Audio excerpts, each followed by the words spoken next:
I mean, I don't think I'm particularly emotional at work, but that's not what you're asking. I think particularly when I was first diagnosed, there was a kind of relief and even elation.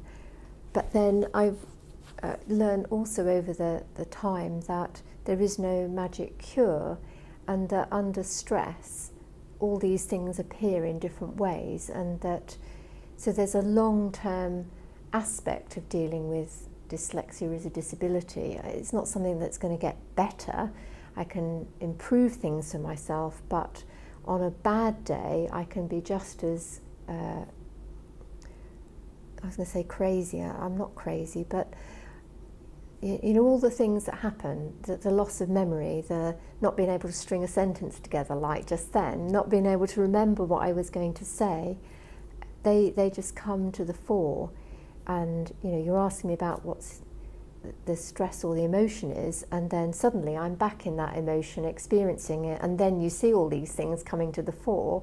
And if I was writing a report or something, I could go into blind panic or not be able to read what was written on the page, and then be that feeling of overwhelming, out of controlness. I can't stop this. You know, no amount of blue paper is going to change that I can't see the words on the page right now.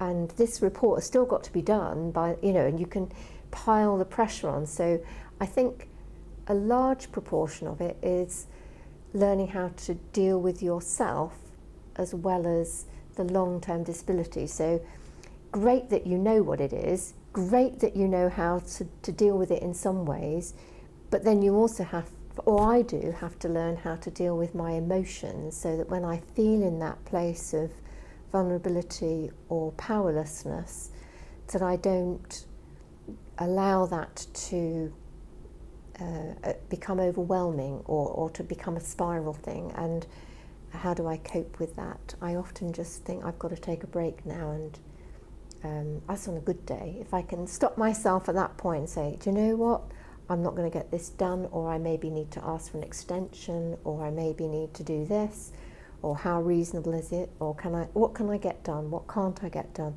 what do I need to do differently?